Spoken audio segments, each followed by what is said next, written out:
Ya, hola, buenos días. Hoy veremos la clase de membrana plasmática que corresponde a la clase número 6 del curso Fundamentos Biológicos de la Psicología. Y su sigla es el CBI 118. ¿Ya?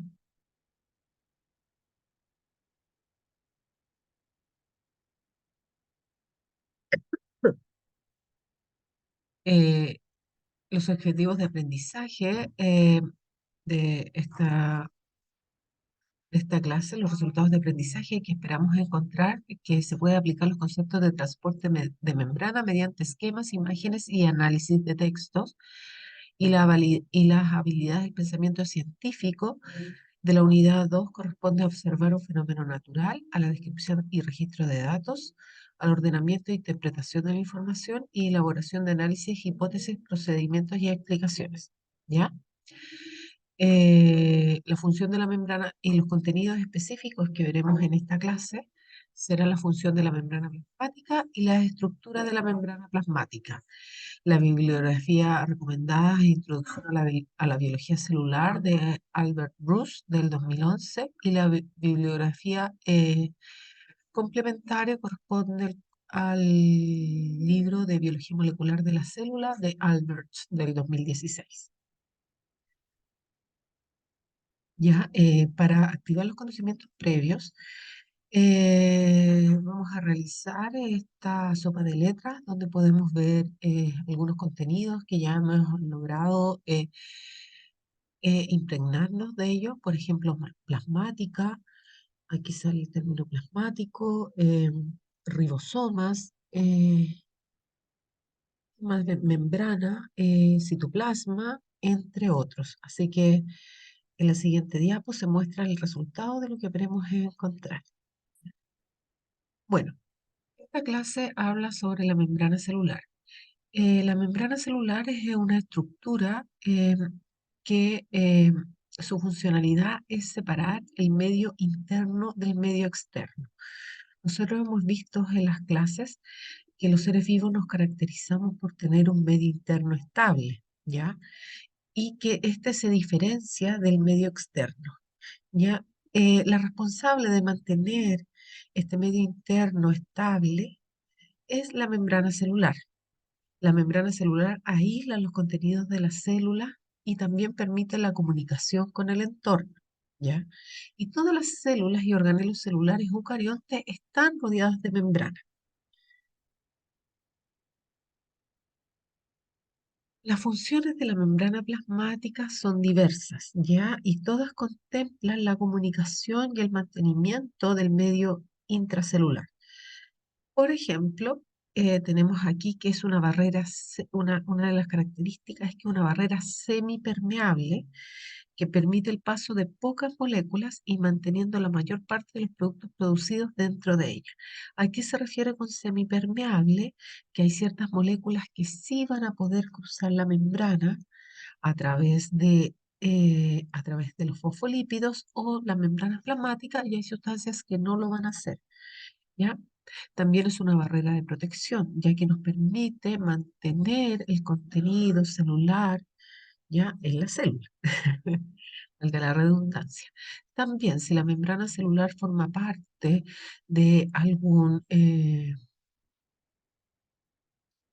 eh, está presente en algún organelo citoplasmático, ya sabemos ya que nos va a ayudar a compartimentalizar funciones. Es decir, ciertas funciones específicas que lleva a cabo la célula se van a realizar dentro de estos organelos. También va a regular el transporte desde y hacia la célula y los dominios subcelulares. Recuerde que la célula es un ejemplo, es un modelo de un ser vivo y los seres vivos estamos en constante comunicación con nuestro medio externo, ya que en el cual debemos mantener una comunicación fluida ya con el medio externo. También hace recepción de señales de determinadas moléculas y la transducción al citoplasma. ¿Qué significa la recepción de señales? Desde el medio externo pueden venir señales químicas o eléctricas que vamos a ir redondeando más adelante y ellas tienen que hacer la transducción al citoplasma. ¿Qué significa esto? Que esta señal eléctrica o química se tiene que traducir en un lenguaje interno de la célula, que va a llevar, por ejemplo, a aumentar o disminuir ciertos compuestos al interior de la célula. ¿Ya? También esta membrana y esta barrera nos sirve de reconocimiento celular. Van a existir ciertas estructuras que nos van a servir para reconocer, por ejemplo, ciertos linajes celulares o la existencia o no también de estas partículas nos puede llevar a determinar ciertas compatibilidades celulares. ¿Ya? También esta membrana plasmática nos sirve de anclaje al citoesqueleto. Recuerden que en las clases anteriores hemos comentado que la célula mantiene su forma gracias a este esqueleto, que es un citoesqueleto, y esto necesita ser anclado a alguna parte. Ese lugar de anclaje es la membrana celular. También las, en la, en la membrana celular habitan estructuras que se llaman eh, gap junction y que son verdaderas puertas que abren paso entre células. Ya las gap junction comunican en los contenidos intracelulares de células que poseen esta estructura.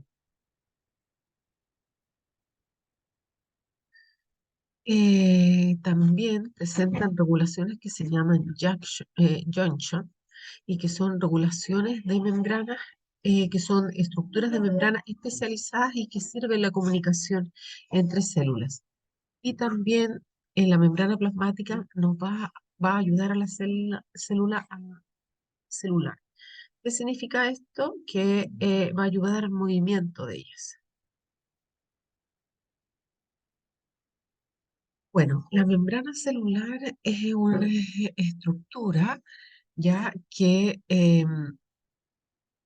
para entenderla se ha postulado un modelo, el que vamos a llamar el modelo de mosaico fluido.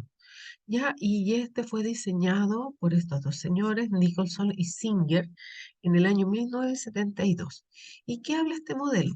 Habla que la membrana plasmática está compuesto de distintas macromoléculas, en el cual vamos a encontrar fosfolípidos, ¿ya? Vamos a encontrar proteínas, vamos a encontrar oligosacáridos y vamos a encontrar colesterol, ¿ya? En esta membrana plasmática podemos ver cada uno de sus componentes, ya donde vemos que el componente principal son los fosfolípidos, ya, y los secundan las proteínas y los oligosacáridos y colesterol. ¿Ya? ¿Y a qué se refiere este modelo de mosaico fluido? Este modelo mosaico fluido nos quiere decir que existe una bicapa que principalmente está constituida de fosfolípidos y en su interior o impregnados como un mosaico se van a encontrar las membranas celulares, ya al igual como podemos tener una galleta de chocolate donde tienen los chips incrustados, de esa forma podrían estar semejando la constitución de las proteínas en ella, ¿ya? ¿Qué indica este modelo? Dice, este modelo indica que cada membrana consta de un mosaico o de diferentes proteínas que cambian de manera constante y se mueven en un tejido boscoso. ¿Cuál es ese tejido boscoso? Tejido boscoso que está constituido por la bicapa de fosfolípidos. La membrana celular, vamos a ir a investigar de qué está constituida la membrana celular. Principalmente la membrana celular está constituida de lípidos, específicamente los fosfolípidos. Los fosfolípidos son lípidos que han sido modificados con una cabeza fosfatada. Esta característica le da a los fosfolípidos la particularidad de que presenten distintas solubilidades en agua. Por una parte, vamos a tener la cabeza de estos fosfolípidos que van a ser solubles en agua y las colas que van a ser hidrófogas, que significa que no les gusta el agua. Y esta característica le da un ordenamiento espacial a los fosfolípidos, donde obviamente que las cabezas de ellos se van a encontrar hacia el líquido intra o extracelular y las colas se van a generar hacia el interior donde no existe la presencia de agua. ¿Ya? Y aquí en amarillo podemos ver el colesterol, que es una molécula que le va a estar dando rigidez a la membrana celular. Dice, los lípidos de membrana, aproximadamente el 75% de los lípidos son fosfolípidos en la membrana plasmático y que contienen una cabeza de fosfato. En menores proporciones también está el colesterol y los glicolípidos, que son lípidos que tienen uno o varios monosacáridos unidos. ¿Ya? Los fosfolípidos forman parte de la bicapa lipídica y tienen el carácter anfipático. ¿Qué significa anfipático? Que tienen distintas solubilidades al agua, siendo la cabeza hidrofílica y la cola hidrofóbica. ¿Ya? Y esto le da la característica, la orientación especial que tiene la membrana plasmática, ¿ya? Donde las cabezas hidrofílicas se van a ordenar hacia el medio intra y extracelular respectivamente, ¿ya? Bueno, aquí vamos en profundidad a lo que estábamos mencionando, donde podemos ver un esquema que muestra la estructura de un fosfolípido, donde podemos ver su cabeza compuesta de fosfato y glicerol, donde el fosfato con su carga negativa le va a estar dando las propiedades de solubilidad en el agua. Recuerden que el agua es una molécula polar, ¿ya? Y luego la parte de las colas van a repeler el agua y tienen el carácter hidrofóbico. Y estas características le hacen ser un ordenamiento espacial bien definido, ¿ya? Y entre medio se unen en la molécula de colesterol, ¿ya? Entre las colas hidrofóbicas. Dice, la estructura de las colas de ácidos grasos de los fosfolípidos es importante para determinar las propiedades de la membrana, y en particular su fluidez. Los ácidos grasos insaturados aumentan la fluidez de la membrana con uno o dobles enlaces, a diferencia de los saturados que las disminuyen. Eso lo aprendimos desde la unidad anterior. Un factor importante es el colesterol, que se encuentra incrustado entre las colas hidrofóbicas de los fosfolípidos y ayuda a disminuir los efectos de la temperatura en la fluidez cuando la temperatura es muy alta. Ya aquí es trascendental hablar sobre la fluidez de la membrana, ya que la fluidez de la membrana depende de la temperatura. Sabemos que la membrana plasmática pueden estar en dos estados, que es estado sol y gel, y que este es dependiente de la temperatura. Y la temperatura, ¿qué es lo que va a hacer con respecto a los fosfolípidos? Sabemos que todas las partículas tienen un movimiento intrínseco y que éste aumenta con la temperatura. ¿Y qué movimientos intrínsecos tienen los fosfolípidos? Tienen movimiento de desplazamiento lateral, ya dentro de la misma monocapa, también de flexión de las cadenas y de rotación, es decir, movimiento en su propio eje. También otro de los movimientos que podemos encontrar en los fosfolípidos es el flip-flop, aunque raramente ocurre, y que es el paso y movimiento de fosfolípidos desde una monocapa hacia otra. Ya dice la función de la temperatura, los lípidos de membrana pueden encontrarse en dos estados o fases diferentes: gel, parecido a un sólido, con las cadenas hidrocarbonadas más rígidas, y cristal o líquido, ya más fluido, con las cadenas hidrocarbonadas más móviles. Los fosfolípidos tendrán dos posibilidades de movimiento: uno lateral, donde se desplazarían entre entre las moléculas contiguas, y otro que saltaría a la monocapa interna, movimiento denominado flip-flop. El colesterol ayuda a mantener la rigidez de la membrana en temperaturas más altas. ¿Ya? El colesterol es una molécula muy grande, ya que está formada por cuatro anillos, y eso les da rigidez a las estructuras que lo poseen. ¿Ya? ¿Qué podemos hablar con respecto a las membranas celulares, a las proteínas, perdón, que se encuentran en las membranas celulares? Vamos a determinar que existen dos grandes grupos de proteínas, las periféricas y las integrales. Las periféricas se refieren a que ellas se van a encontrar en una de las caras de la monocapa, no del lado interno o externo. Y las proteínas integrales ya van a cruzar ambas, pueden ser del tipo transmembrana, que cruzan ambas bicapas, o asociados a una capa, ¿ya? Pero que están entre la capa interna o externa y proteínas asociadas a otras proteínas, ¿ya? Y de acuerdo a su ubicación se clasifican en proteínas integrales, son aquellas que cruzan la membrana y aparecen a ambos lados de los fosfolípidos. La mayor parte de estas proteínas son glicoproteínas, proteínas que tienen unido uno o varios monosacáridos, y otra parte, carbohidrato, la molécula está siempre de, de cara al exterior de la célula. Y las proteínas periféricas aún no se extienden a lo ancho de la bicapa, sino que están unidas a la superficie interna o externa de la misma y se separan fácilmente de las mismas. Este es un esquema representativo que muestra una membrana celular con todas las características que ya hemos mencionado. La bicapa de fosfolípidos, el colesterol, los oligosacáridos. Ya hacia el lado intracelular vamos a tener los microfilamentos del citoesqueleto que se van a anclar a la membrana plasmática, y por el lado extracelular vamos a tener los oligosacáridos, ya, o proteínas que están embebiéndose. Las proteínas acá están teniendo múltiples funciones. Por ejemplo, en función de un canal transportador, es decir, cuando están abiertos o cerrados, van a dejar fluir distintos elementos, principalmente iones. También existen las proteínas transportadoras, que a través de un cambio conformacional interno van a estar transportando elementos desde el lado intra a extracelular.